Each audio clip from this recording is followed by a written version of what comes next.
Hello traders and welcome to another video analysis. Today is Monday, 28th of December 2020, and we are going to take a look at the Forex calendar and then we are do some technical analysis. So let's just swipe down towards today's date. As you can see, there is almost nothing on Monday, 28th of December.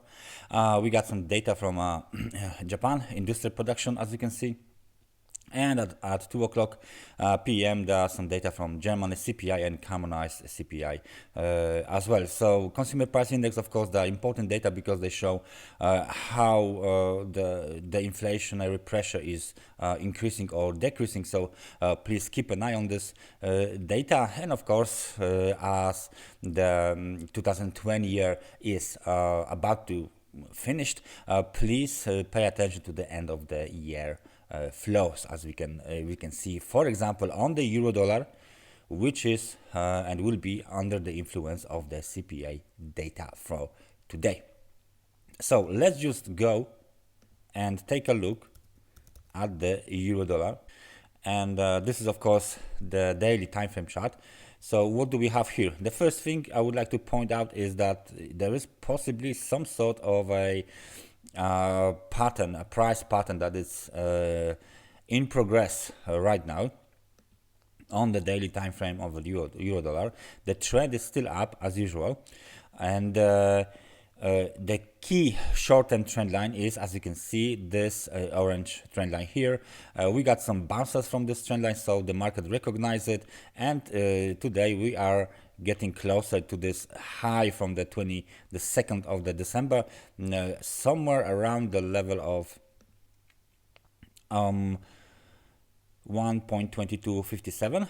Of course, that's the high, and there is one more important level here.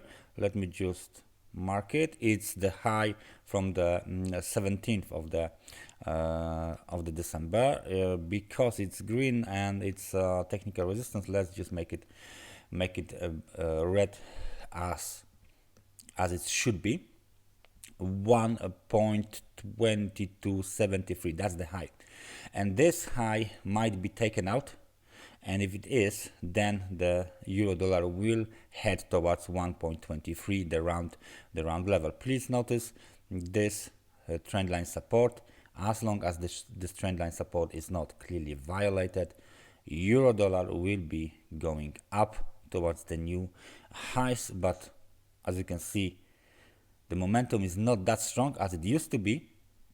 So if the new high is made, the new high will be made using the bearish divergence between the price and the momentum oscillator. So that might be the first indication of the incoming pullback, or maybe even some sort of the correction. So euro dollar, let's take a look at the our favorite Australian dollar and daily time frame chart. As you can see, not much has changed. We are still under the influence of this big pin bar here, so the market is trading inside of the range made by this pin bar, and the last swing high of course is made at the level of 7,641 pips, as you can see here, and it looks like we are getting higher towards this high to test it. The similar situation will be on the New Zealand dollar.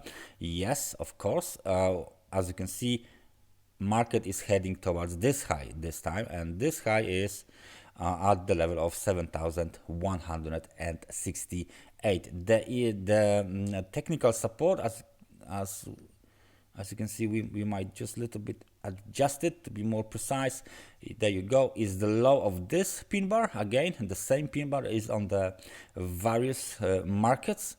The low is 6,999 pips, so basically 7,000 pips. This is the low. If this low is not violated, we are still going up on the New Zealand dollar as well. So basically the commodity currencies are going up. So what is going on with the crude oil and gold?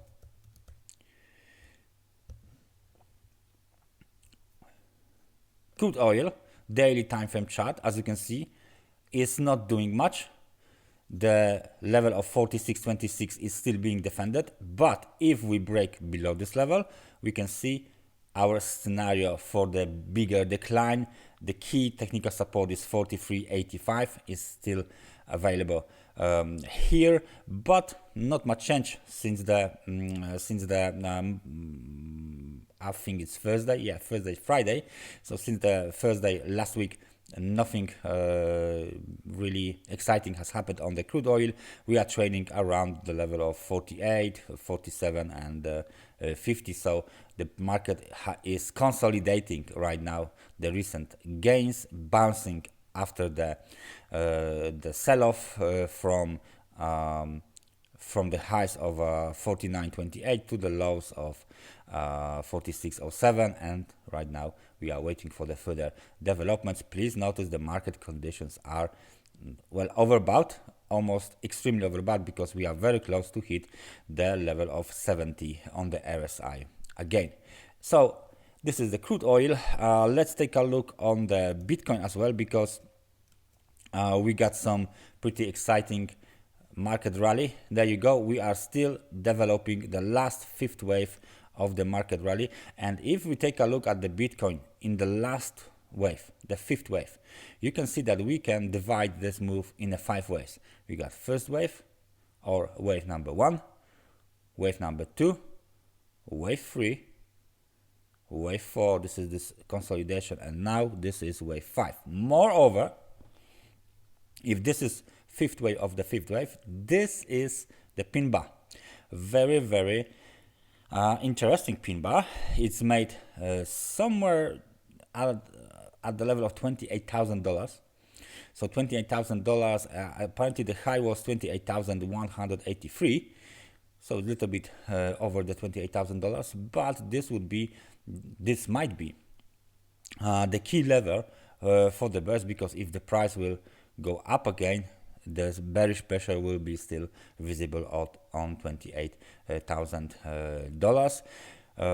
So the market can start a correction. And if my Elliott wave simple counting technique is correct, and this is the full picture right now, you can see, if my count is correct, we are about to enter a corrective cycle, and that will be a big corrective cycle. It will be definitely bigger than the wave 4, and if it will be bigger than the wave 4, there is a chance that the market will go towards the level of $24,000 somewhere here, or even $22,000. Please take a notice regarding one more thing, very interesting level, which is 19,926. Basically, what I mean is, of course, the 2017 high, which was on this level.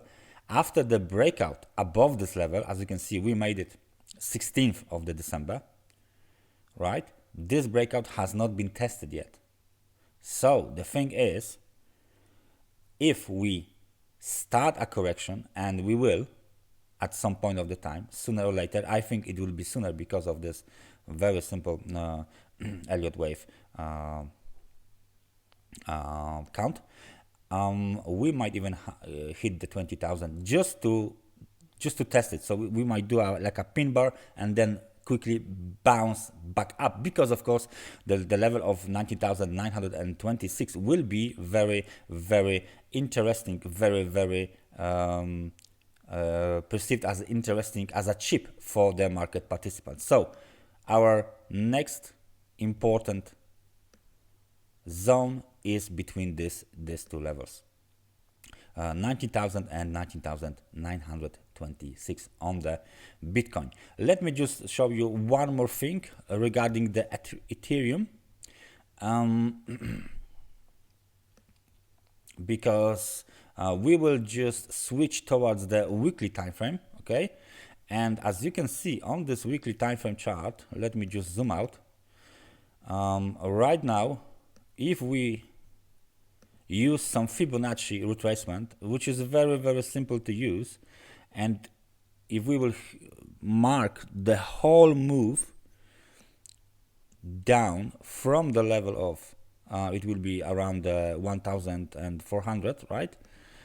And with the low of the 2018, you can clearly see that we are heading towards 50% of the Fibonacci retracement. So 38 is now done. There is 50% and 61%. Please take a look on this level, because once we made a high of 828 back in 2018, we got another slight lower towards new lows on the Ethereum. So if history will repeat, the level of 50% of the Fibonacci retracement, 741.23, is the key level for every Ethereum holder, Ethereum investor right now. Please pay attention to this level, 50% of the Fibonacci retracement on the weekly time frame chart. Very interesting level. So that's everything for me for today. Thank you very much for watching this, and I hope I see you guys tomorrow with the fresh new technical analysis. So see you guys next time, and bye bye.